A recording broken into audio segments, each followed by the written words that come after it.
Muito bem, hoje no nosso podcast aqui no Portal JJ, o nosso convidado é o João Paulo de Souza. João Paulo tem uma história legal de Várzea Paulista, a gente vai bater um papo com ele aqui na entrevista não. João Paulo, obrigado em vir participar com a gente aqui na Difusora, no JJ, e a gente conhecer um pouquinho. A gente tem entrevista, pergunta, resposta, a gente vai bater um papo, né? Tudo bem, João? Como é que tá?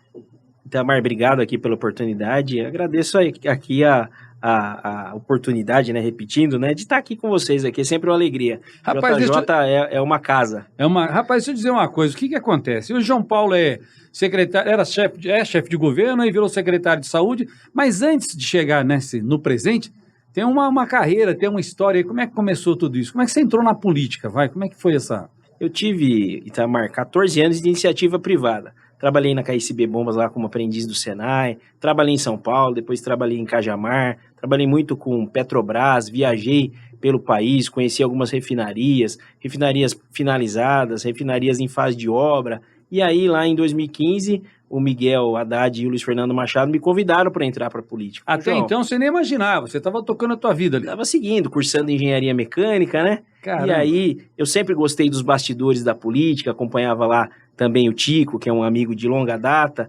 E aí, eles falaram, João, você está lá em Várzea, pô, é interessante você entrar para a política, um quadro para renovar. O Tico aqui, o José Galvão Braga Campos? Isso, até nome de desembargador, né? Nome de desembargador, o Tico tem isso mesmo, né? Ele tem. E aí ele foi tocando esse assunto com você. Isso, e aí me filiei no PSDB em 2015, fui candidato a vereador em 2016, tive 600 votos na minha primeira eleição, uma votação expressiva, mais de 1% dos votos válidos, né? E aí fui convidado pelo ex-prefeito Juvenal para compor o governo. Comecei lá como diretor de projetos, aí fui diretor de projeto por um tempo, cuidava daqueles projetos que eram estratégicos para o governo, aqueles que eram ações do plano de governo. Então, a gente cuidava por lá de toda a elaboração, de todo o controle do projeto, se havia necessidade de nova regulamentação legal, legislação mesmo, mas do passo a passo daquelas entregas junto com as outras unidades gestoras. Depois eu fui gestor executivo de planejamento e inovação e depois fui gestor municipal de planejamento e inovação. Teve o olhar, então, do Miguel e depois do Tico, já teve um olhar político dentro do que você desenvolvia na sua vida no setor privado, já tinha gente de olho em você, Sim. Vamos chamar assim. Sabe por que eu estou falando isso? Olha que interessante, que, né? O Tobias está com a gente aqui acompanhando também, olha que interessante o gestor político que tem essa capacidade, essa visão de pensar assim, eu preciso de alguém preparado aqui, eu preciso de alguém que se desenvolva bem aqui, vai trazendo esse encaminhamento. E trouxe você, e hoje você virou, é o que eu falei, né? Você é chefe de governo e virou secretário de saúde também, né? Lá agora tem um nome diferente. Era chefe da Casa Civil, né? E agora é gestor de governo e administração, e agora interino, gestor de saúde lá. Rapaz, bom, você participou lá do governo Juvenal, aí o Rodolfo ganhou a eleição, vocês ganharam a eleição. Como é que estava? Então não teve muita novidade, já conhecia como é que estava a na cidade, começou a tatear, já estava vendo ali a realidade, onde eram os problemas. Foi um pouco mais fácil, o primeiro ano de pandemia complicou. A atuação na unidade de planejamento deu um bom caminho, né? Hoje as prefeituras que não investem em planejamento, elas estão aí fadadas ao fracasso. Inclusive, é a tônica do Tribunal de Contas, através, por exemplo, do IEGM, que é o Índice de Efetividade da Gestão Municipal, que é muito cobrado, inclusive, pelas contas. Hoje, a análise das contas, por exemplo, de um município, Itamar, elas não são... cumpriu a lei de responsabilidade e não cumpriu. Isso é item que é básico. Hoje, premissa já é premissa para o Tribunal de Contas. Eles têm olhado a atuação das prefeituras quanto planejamento, quanto efetivação das políticas públicas. Então, ter esse olhar de planejamento se fosse, o tribunal está agindo como se fosse um preventivo já, até para não errar mais para frente. Sim, é isso. Ou não deixar que o erro aconteça. O que ele pede é que as prefeituras, de fato, façam um planejamento a curto, a médio e a longo prazo e que executem esse planejamento. Então, quem não planeja não vai ter sucesso na administração pública. Ô, João Paulo, deixa eu dizer uma coisa para você. O Tribunal de Contas faz isso, ele vai precavendo também, vai fazendo com que o político se mantenha na linha. Legal. Mas tem uma outra coisa que atrapalha muito o setor público, pelo menos o que a gente percebe nas cidades, que é a questão de licitação. Ainda é um problema no Brasil, né? Não é só em Várzea Paulista. Você faz a licitação para a saúde, para a educação, não sei o quê, daqui a pouco o camarada vai lá na justiça e não deixa acontecer. Tudo isso é muito ruim ainda. Você vê uma luz no fim do túnel para se resolver isso? Não? O italiano fala, bate, né? Quebra tudo. Itamar, a nova lei de licitação trouxe uma modernização importante daquela lei que era conhecida, a lei 8666. Então, tenho certeza que agora ela, com a vigência a partir do início do ano que vem, ela, com a vigência, na verdade, para quem já aderiu, pode se utilizar da nova lei. Mas com a nova lei nós vamos ter sim uma modernização dos processos licitatórios. Entendo, pelo que eu conheço da lei, que não é muito, mas pelo que eu já conheço pelos treinamentos que a gente fez, pelas capacitações, ela vai trazer uma modernidade importante e vai trazer celeridade aos processos licitatórios, né? Então, a gente vai com certeza conseguir produzir mais, as prefeituras vão conseguir produzir mais e entregar mais. Eu vou dizer uma coisa para você que nos acompanha no podcast, você vai notando aqui no estereótipo do João Paulo, você vê essa sensatez, essa segurança, esse entendimento, a colocação que você fez na área de planejamento, quer dizer, é alguém que sabe o que está fazendo passo a passo para desenvolver. Como é que está a Várzea Paulista hoje? Qual nota você daria, não para a administração do Rodolfo ou para a sua gestão, mas para a cidade? Porque a gente sempre defende aqui no rádio, no jornalismo cidadão, a percepção do cidadão com relação a obras, a asfalto, a praças, ao setor de saúde e educação, antes de falar efetivamente de qualquer tipo de realização. O que você diria de Várzea assim, há 5 anos atrás e agora, poxa, melhorou? Tamar, eu não vou dar nota nenhuma, mas quem deu nota recentemente foi o Conselho Federal de Administração, viu? Ele deu seria nota A para a Várzea Paulista no quesito gestão municipal. Então, nós, entre as cidades que estão ali no grupo 7, que são as cidades com uma renda per capita até 32 mil e as cidades com mais de 100 mil habitantes, Várzea Paulista ficou em terceiro lugar quanto à melhor gestão municipal. Então, o Conselho Federal de Administração criou essa metodologia para avaliar. Nós, por exemplo, Itamar, ficamos à frente de 11 capitais brasileiras. Caramba! Motivo de orgulho. Então, a nota, se eu tivesse que dar, eu ia copiar o Conselho Federal de Administração e daria nota boa. E o desdobramento dessas notas são as ações que estão acontecendo. Agora eu quero que você fale aí. São as ações. O que mais foi legal que vocês conquistaram até agora aí? Eu vou começar por uma aqui, Eu vou porque eu fiz matéria lá e eu fiquei impressionado, gente. Aliás, essa semana eu falei de novo do bairro, da região do Gauchinha, que esperava muito tempo asfalto. Aí fala, poxa, conseguimos fazer asfalto. É uma satisfação, né? Sim, uma região habitada lá, você esteve lá conosco, né? Itamar teve a oportunidade de sentir o cheiro ali, né? Caramba, do asfalto sendo aplicado naquele momento.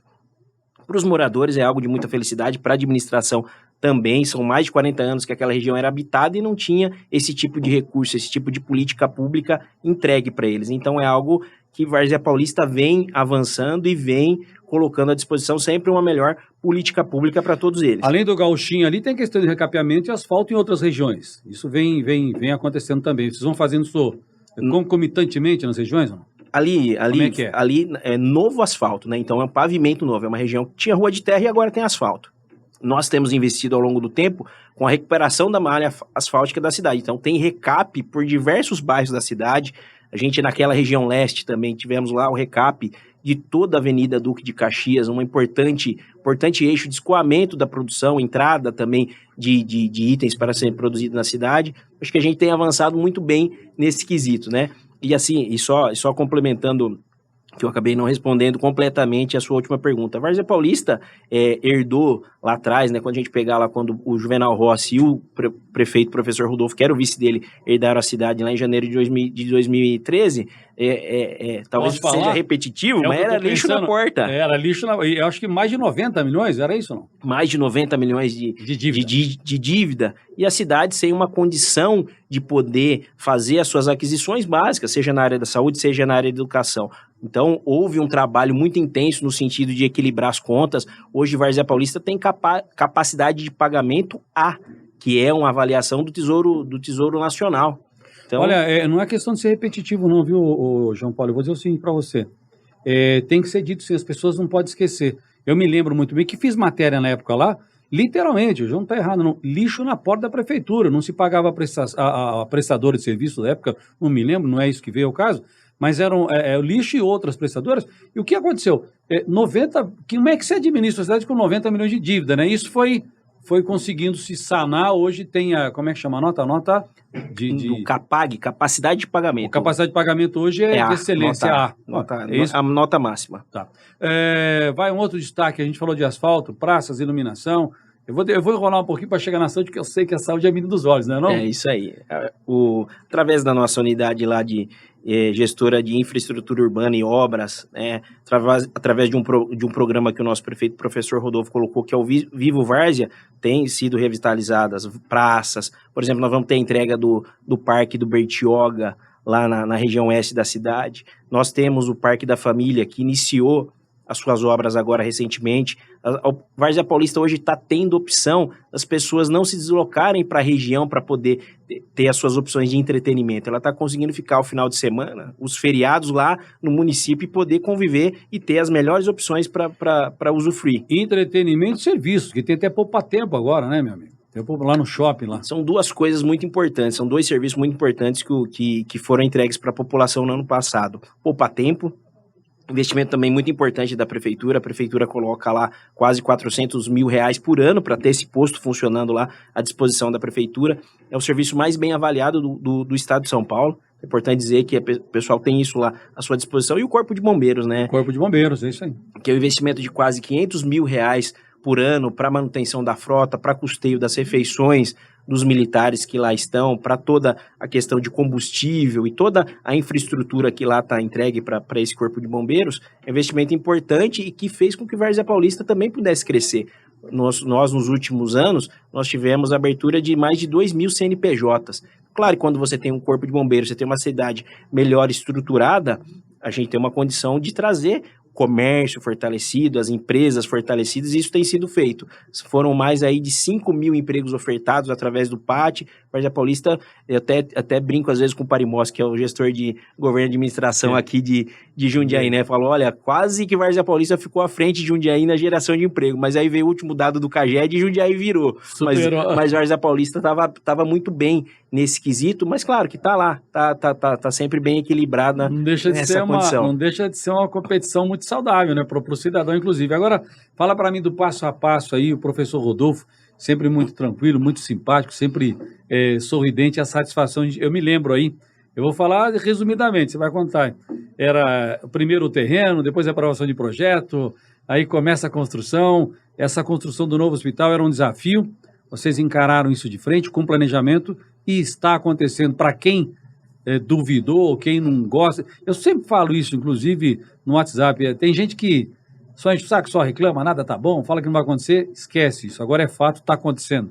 É isso, né? Às vezes as pessoas não entendem a complexidade que é um projeto de um novo hospital. Se fosse fácil, outros já teriam feito. É importante dizer isso aí. Isso. São poucas cidades na região ou no estado de São Paulo que têm construído um novo hospital. Desculpa, só para... À vontade, pode tomar água. É bastante trabalho, tem que ter bastante... E muita água, né? Mas, veja, nós temos lá, gastamos bastante energia com planejamento, com projeto bem executado, mesmo em um ano de pandemia, onde o foco da administração foi aplicar vacina, garantir atendimento para a população. Nós investimos num bom projeto, num bom estudo de viabilidade, numa boa escolha de um local para construir esse hospital, e tem muito trabalho empregado até aqui. A obra está dentro do seu cronograma, mas existe um caminho, né? Às vezes as pessoas ficam assim, né, tem a impressão, mas tá demorando. Não é que tá demorando, nós tivemos, esquece lá, o primeiro ano foi gestão da pandemia, o maior pico da pandemia, a gente viveu lá no ano de 2021. Mas tem muito trabalho. Gosto às vezes de fazer uma comparação. Se a gente pegar aqui o Hospital Regional, que foi um hospital construído pelo governo do estado, aqui dentro do município de Jundiaí.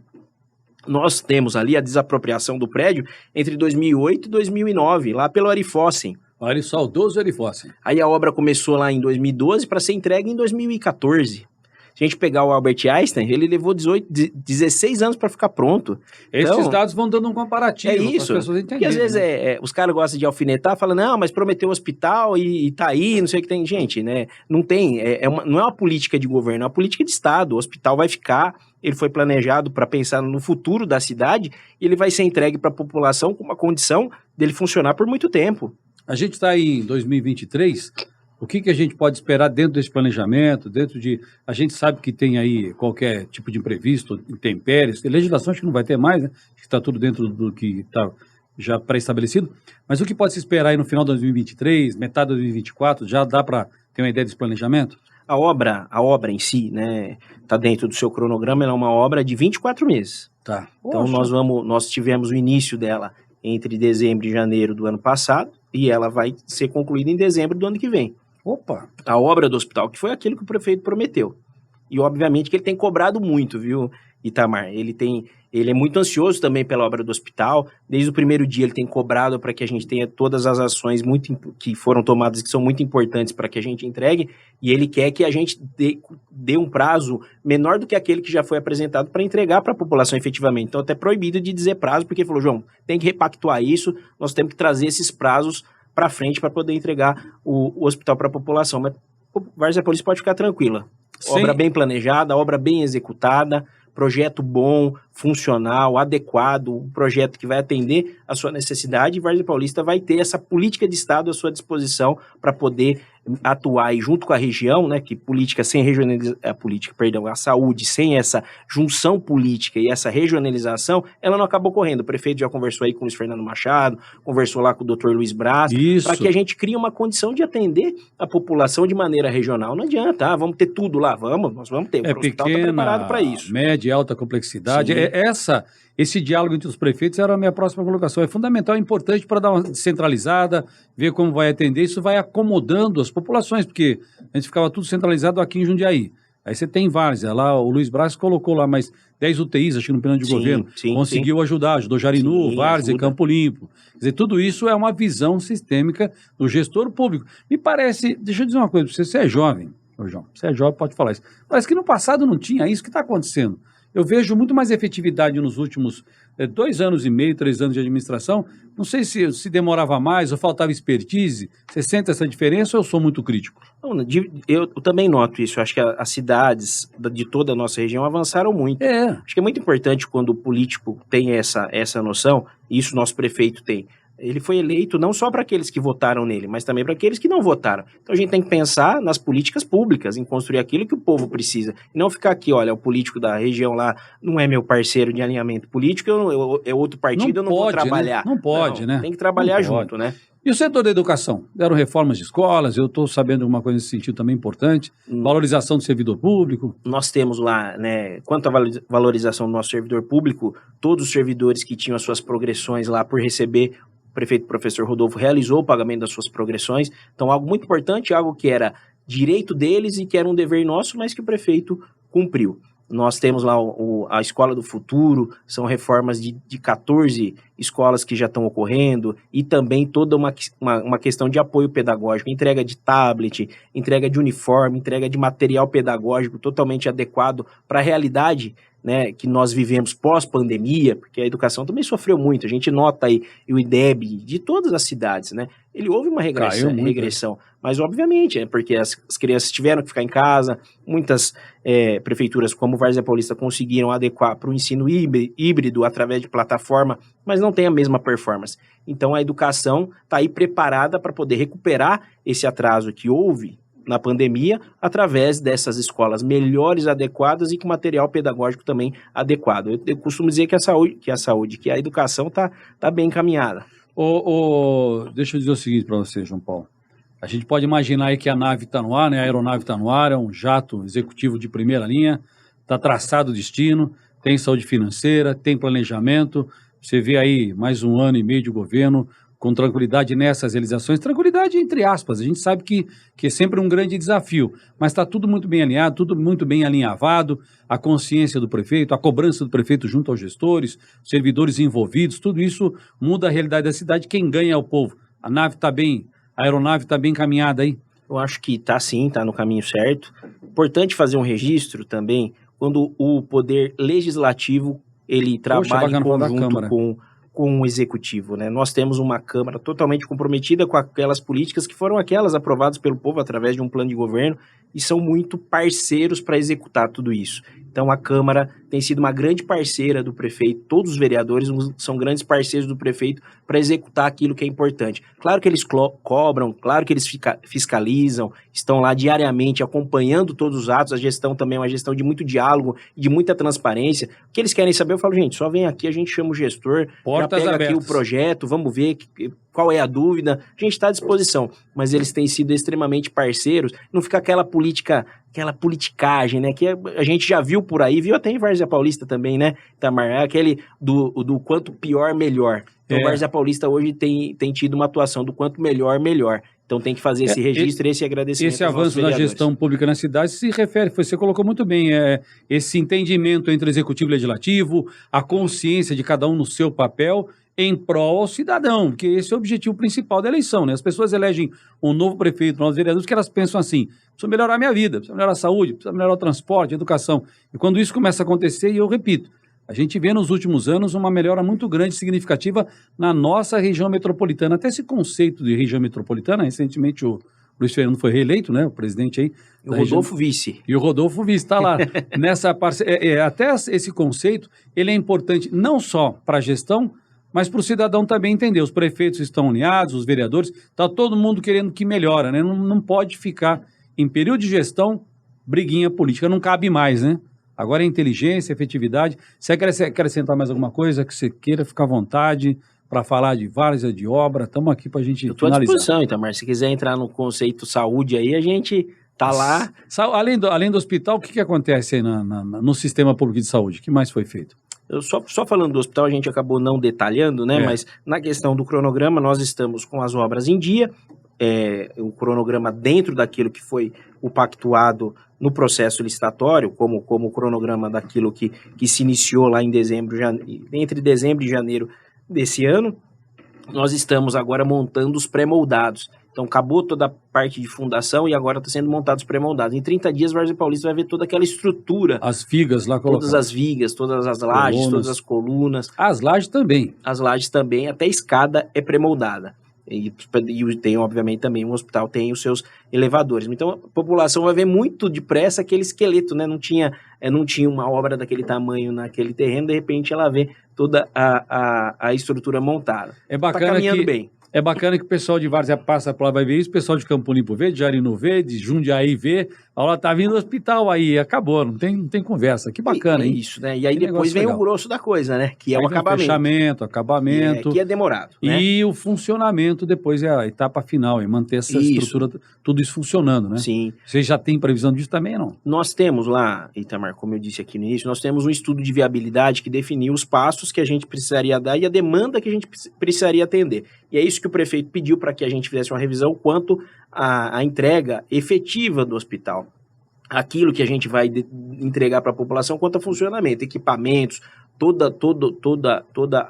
o funcionamento do hospital. Então a gente está percorrendo os prazos aí, e tem tomógrafo, tem todos os equipamentos de UTI, nós temos maternidade, nós temos 58 leitos de internação, nós temos os equipamentos de imagem, então tudo isso está sendo aí organizado para que a gente possa entregar para a população. Há quanto tempo o Varzino espera por notícias boas desse porte como essa aí, que é o setor da saúde? Que bom, é legal a gente ouvir isso. É legal bater o papo aqui com o João Paulo de Várzea Paulista. Agora é gestor de governo que fala isso, né? Gestor de governo e administração e o secretário gestor de saúde também. Sim. É interino que fala isso? Interino, mas tá indo bem. Camarada assumiu a saúde lá, o negócio tá funcionando. E aí tem que ser, né? Tem que ser uma gestão, tem que dar resultado, né? O Pari Mosca aqui, o Júnior sempre fala disso. Resultado e entregas, e não tem mais conversa. João, muito obrigado por ter vindo participar com a gente. A gente espera falar mais vezes, paulatinamente, muitas vezes sempre focado, direcionado num assunto ou outro, mas contar com a presença sua como gestor também, junto com o professor Rodolfo, com toda a equipe, e dar satisfação aí, mostrar para a população que existe seriedade, que existe aí esse encaminhamento de fazer a cidade melhorar, ter boas imagens e uma nova Várzea Paulista aí para a grande região. Para nós é sempre uma satisfação e é um prazer poder estar aqui, falar com você, Itamar, estar aqui junto do Tobias também, e falar para toda a população daquilo que a gente tem feito. Assim como o Parimós, que defende que planejamento e entrega é importante, o nosso prefeito lá também, professor Rodolfo, bate muito nisso. Olha, meu governo é um governo de planejamento, tem a meta, mas tem que ter o resultado, tem que atingir. Então ele segue lá comandando a Várzea Paulista nesses 3 pilares e a gente está lá trabalhando à disposição 24 horas por dia. Muito obrigado, João Paulo. Eu tenho um desafio muito grande aqui, que é trazer o Tobias Munzel Júnior aqui para o podcast. Não consegui ainda, mas a cada podcast eu vou convidando, uma hora ele vem. Obrigado, João Paulo. A gente fica muito honrado com a tua presença aqui, viu? Obrigado, um abraço. E é você que está curtindo nosso podcast aí, a série de podcasts no portal JJ. Curte, compartilha, manda para mim coisa boa. Tem que compartilhar. Vamos nos acostumar em compartilhar coisas boas. O mundo vai ficar melhor para todo mundo. Grande abraço.